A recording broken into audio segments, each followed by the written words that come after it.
Let's talk suggest-a-telling. What's good, y'all? I'm Lonnie Appleton. If you have a couple of minutes, I have a couple of messages. My mom was the queen of suggest-a-telling.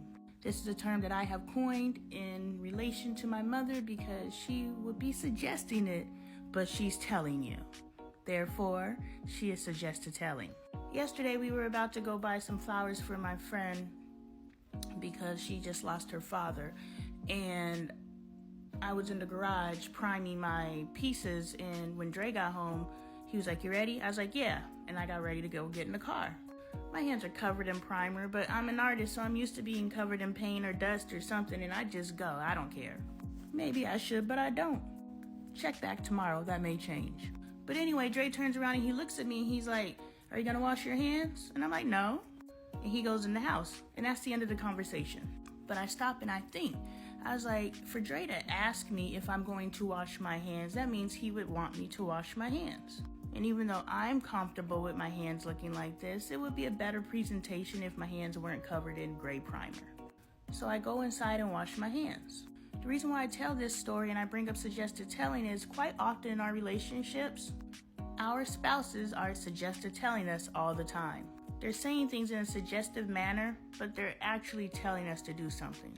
Now, they're saying it in a suggestive manner because it doesn't matter enough to them to tell you to do it.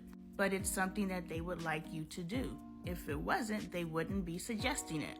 So as the receiver of the suggest-a-telling, it's up to us to decide to avoid future conflict or choosing to make our spouses comfortable. We can make ourselves a little uncomfortable to make our spouses comfortable. And in that little bit of uncomfortableness, I'm helping myself. It's good that my hands are clean and they're not covered in primer. I'm just gonna rub them together and rub it off my fingertips, you know. I'm a work in progress. So usually when someone is suggest-a-telling us something, it's something that's beneficial to us, and the only reason why we're resisting it is because somebody's telling us to do something. We're leaning on the telling side. Ain't nobody gonna tell me to do nothing. If I wash my hands, it's because I chose to wash my hands, not because you told me to. But if we could stop resisting things that, yeah, somebody asked us to do something, but it's actually helping us, we could actually help ourselves.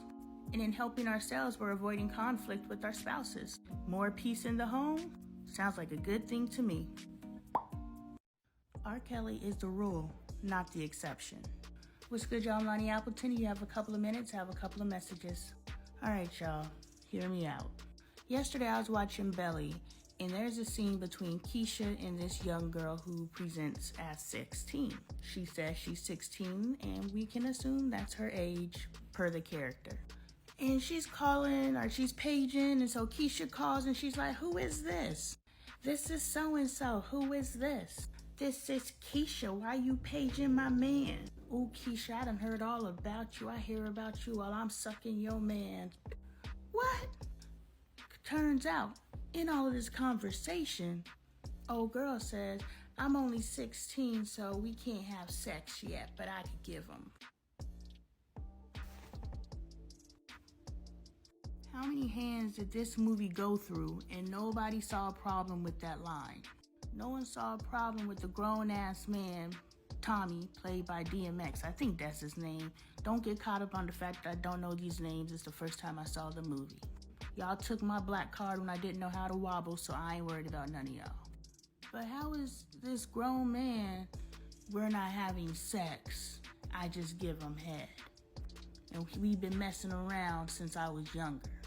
And Keisha goes to the shower to cuss Tommy out.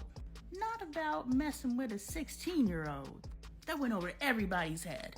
No, she cusses him out for getting his by another female. The over-sexualization of our girls has been happening under our noses forever, but we don't get upset until they tell us to get upset. If you listen to the lyrics of these songs, they have been telling us for eons that they've been messing with underage girls, but we don't get upset until they tell us to get upset. Our young black girls are not protected, so don't pretend that you're upset, because if you truly were upset, you would have been upset when Tommy was letting that 16-year-old girl. Somebody would have stopped that line and said, "Hey, that's Hey, that's that. Hey, that's not cool." That's my little sister. That's my daughter. Let's not continue to promote culture. So, people are like, Lonnie, why aren't you mad at R. Kelly and blah, blah, blah, and that's a whole nother conversation. But what I'm saying is, if you want to be mad at R. Kelly, you got to be mad at the entire industry, because everybody out there is this culture has been going down forever. Rick Ross sat there and said it in your face. She ain't even know it. So if we canceling people, we need to cancel every fucking body, because they all wrong. And it's time they get caught on it. But I'm still gonna consume it, because I'm a hypocrite. But I ain't letting you off the hook, Keisha, because I got a bone to pick with you too. What's good, y'all? I'm Lonnie Appleton. If you have a couple of minutes, I have a couple of messages. In my previous video, I was discussing the movie Belly and the scene between Keisha and Tommy. I believe that's DMX's character's name, where Keisha confronts Tommy about getting his by another woman. Not even another woman, a little girl. She was 16, and that line didn't bother nobody. But that's not this video. If you want to hear that discussion, previous video. Keisha, let me rap at you. Sis, you are beautiful and you present extremely confident. Now, I don't know what headspace you're in, Keisha, and I'm not really talking to the character Keisha. I'm talking to the Keishas out there. You were dealing with this man and he provides you clearly with a nice lifestyle. Is that what's fulfilling enough for you? And there's nothing wrong with that. I went through a point in time in my life where all I needed was provided for. You could be as anxious as you want to be. As long as you had me stable and provided for, I didn't care what you did. Shoot. You were giving me what I wanted, I was giving you what you wanted, and we were having a nice little transactional transaction. And understanding, whatever language makes you feel warm and fuzzy about, I'm with you because you're pretty, and I'm with you because you got money, and together we are using each other. However you want to wrap that up in a nice little bow, you do that. Anyway, so Keisha's in the world. What I have a problem with is you find out your man is cheating on you. You go and confront him about it. He tells you to be quiet, stop talking all that nonsense, and then he just gives you that good D. And after he gives you that good D, you laying up in his bed like, oh, baby. Y'all see that scene? She was like, I saw the whole scene. I remember when I first tried to watch that movie, I was a senior in high school, so I was 18. And that scene was on, and my friends, that is the biggest pigeon I've ever seen. Damn. I was watching that scene, and my friend's dad walked in the room. He's like, what in the hell are y'all watching? And I really wanted to see it, because everybody said Belly was like, Belly was Belly. And I can assume Belly is Belly. I fell asleep last night, too. So the 2 times I've tried to watch Belly, it has gotten turned off. Either because we had to turn it off, or I went to sleep and turned it off. But anyway, I wanted to address the fact that females think that everything's okay just because he gives you that good D. Guys think that everything's okay as long as I give her that good D. But guess what? Once you get up and you stop basking in the glow of the afterglow, shit's still fucked up.